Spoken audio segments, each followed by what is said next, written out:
दोस्तों, मेरा नाम विकास है और मैं एक छोटे से गांव में रहता हूं, जहां पर लोगों को भूतिया जंगल के बारे में बहुत डर लगता है। लोग कहते हैं कि वहां उस जंगल में एक मानव भेड़िया का भूत रहता है, जो रात को निकलता है और लोगों को मार देता है। मैं इन सब बातों पर विश्वास नहीं करता था।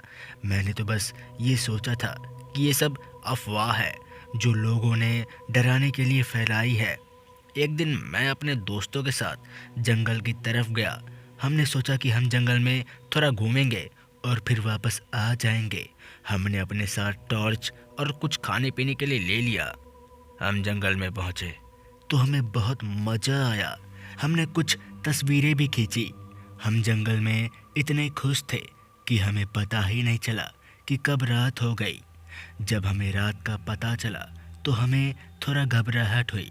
हमने सोचा कि हम जल्दी से जंगल से बाहर निकल जाएंगे, लेकिन जब हम वापस जाने लगे तो हमें रास्ता नहीं मिला। हम लोग जंगल में खो गए थे। हमने काफ़ी कोशिश की रास्ता ढूंढने की, लेकिन हमें कुछ नज़र नहीं आया। तभी हमें एक अजीब सी आवाज़ सुनाई दी। हमने उस आवाज़ की तरफ देखा तो हमने एक बड़ा सा मानव भेड़िया का भूत देखा जो हमारी तरफ दौड़ रहा था। हम उसे देखकर डर से बुरी तरह कांप गए। हमने भागने की कोशिश की, लेकिन वो हमसे बहुत तेज था। वो हमें पकड़ने के लिए आगे पीछे घूम रहा था। मैं अपने दोस्तों को भी नहीं देख पा रहा था। अब मैं अकेला हो चुका था। ये देखकर मैं बहुत ज़्यादा डर गया और ये सोचने लगा कि मेरे दोस्त कहाँ चले गए। मैं अपनी जान बचाने के लिए दौड़ता रहा, लेकिन वो मानव भेड़िया का भूत मुझे नहीं छोड़ रहा था। मैं उससे बचने के लिए एक पेड़ के पीछे छिप गया, लेकिन उसने मुझे वहाँ भी ढूंढ लिया। वो मुझे पेड़ से खींचने लगा।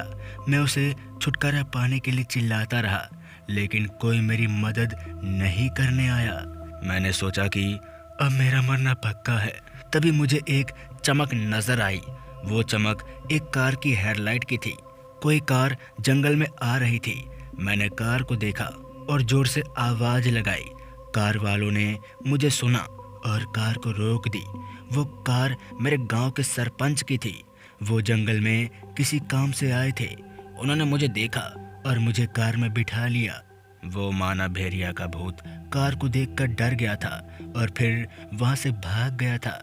मैं कार में बैठकर सरपंच जी का धन्यवाद करता हूँ। वो मुझे गांव ले गए। वहाँ पर मैंने अपने दोस्तों को भी देखा। वो भी मानव भेड़िए के भूत से बच गए थे। हम सब ने एक दूसरे को देखकर गले लगा लिया। हम बहुत खुश थे कि हम जिंदा बच गए थे। हमने सरपंच जी को फिर से धन्यवाद दिया। हमने उस दिन के बाद से जंगल में कभी न जाने की कसम खा ली। हमने समझा कि जंगल में वेयरवुल्फ घोस्ट सच में रहता है। हम उससे बच गए थे। यही बहुत अच्छा था। तो मैं आपका दोस्त जल्दी मिलूंगा ऐसा ही खौफनाक कहानी के साथ। तब तक के लिए जय श्री राम।